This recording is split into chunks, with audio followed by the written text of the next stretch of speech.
Okay, so there are 5 reasons why I believe that the TikTok ban is not what we're being told. It's not the truth. So let's jump into the first thing. The first thing is that there are over 5,000 companies that operate in the US that are Chinese-based companies.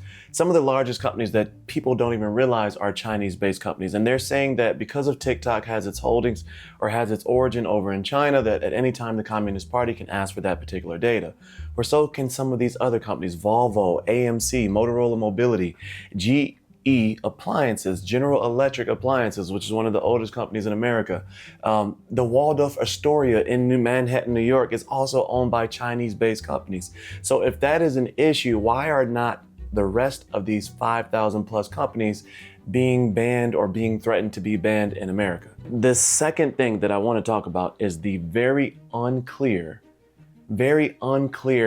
danger that TikTok is posing. Now, back in the day when they first started this, it was that the trends on TikTok were dangerous for our children and you wanted to get rid of that platform because it was dangerous for the children. However, what people don't realize is that the algorithm is what pumps out the material. So the algorithm pumps out material that you and people around you interact with. If you want your children to be in a safe environment, you have to make sure that they're operating and meeting and speaking and dealing with safe people, because whatever they click on or whatever they vibe on is what is fed to them. That is the whole purpose of the algorithm. It's not what you like, it's what you interact with. Fox 10 basically did an interview, and you can find it on YouTube. I'll link it below. They did an interview where they had someone from the CIA that used to be the leader of the Homeland Security for the state of Arizona. Definitely well decorated, definitely knows exactly what he's talking about, but he talked in very, very vague statements. If you notice, it's always fear mongering. It's always something like, this is the most dangerous thing to national security. Okay, how? It's how?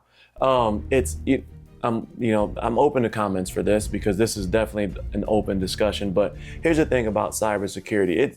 All of those things are very, very true, but it's no different than any other entity that you interact with. Let's take it this way. Go on Google and ask for the data that it has collected as far as the searches, the websites that you visited and things like that over the last 20 years. If you request it, you're going to get a booklet about that thick because they keep every single keystroke, every single search, every single thing that you go to. But that's not even the biggest thing about it. Have you ever had that phenomenon where you're like, man, I just talked about that last night, or I saw that and now I'm getting ads? Well, that's normal. That's called digital advertising. That happens when your IP address connects to a website in close proximity to somebody else that you know.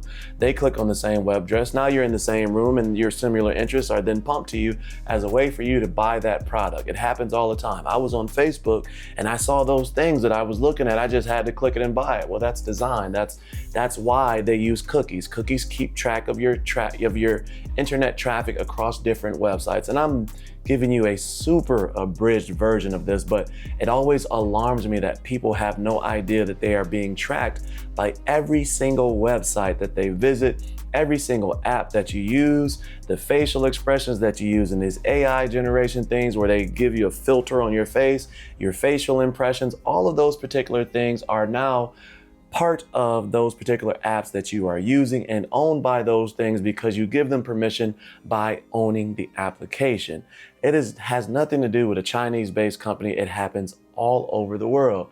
Third thing, let's move into the reality of this. When you talk about political agendas and things like that, I'm not going to go down that path, but let's go back a couple years ago in the 2020 election when Facebook was determined or found guilty of partnering with Cambridge Analytica for sharing data along with the Trump presidential race, blah, blah, blah, all of those particular things. But if you want to talk about the elections and different things like that being tampered with, it's already happened here in America by an American-based company, Facebook.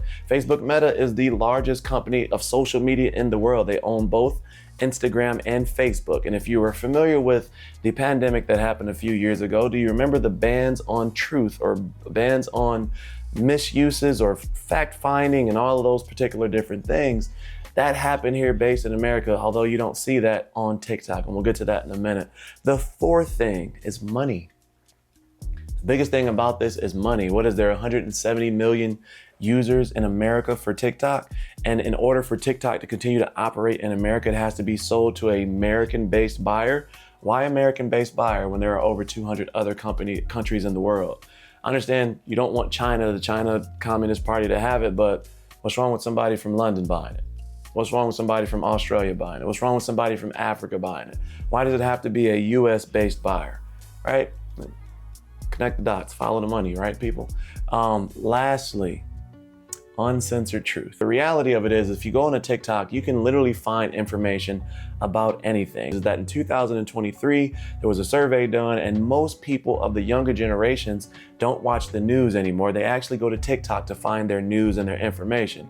So with that being said, social media is now the biggest controller of truth. And I'll say that meaning that if it's censored, if it's removed, if you go to Instagram, you can go into your security profile and your truths are automatically censored. Forget the setting, I'll put it in the link or I'll put it on the screen so that you can see what I'm talking about.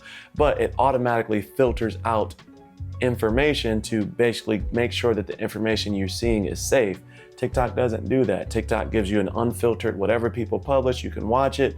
And so I think that those 5 things are the reason that TikTok is being banned. I don't think for a moment that it has anything to do with national security. National security, okay, tell us what national security is endangered by TikTok, as opposed to any other foreign entity that is operating on US soil in the exact same way that TikTok is operating. How many times have you gone to a website and they let you know about the cookies tracking your information? Okay, that has happened for so many years. It's now a requirement that those websites have to do that because it was done in secret. For 20-something years, Facebook gathered information on you. For 20-something years, Google gathered information on you. Any company that operates in American soil gathers information on you just by you going to their website. The cell phone that you use can never be shut off from a location standpoint because a SIM card connects to a network tower, which gives you a cell phone signal that triangulates your position to a certain degree. So even if your location services are off, your SIM card, just by the nature of how it works, can tell people where you are. So, that was a mouthful, but I'm open to the conversation. I want to hear everybody's thoughts on why TikTok is being banned. This is an interesting situation because this will be a precedent. And so anytime that a precedent is set, it's a slippery slope. So yeah, that's it. As always, stay cozy in that crazy world, and I'll see you in the next video. Peace.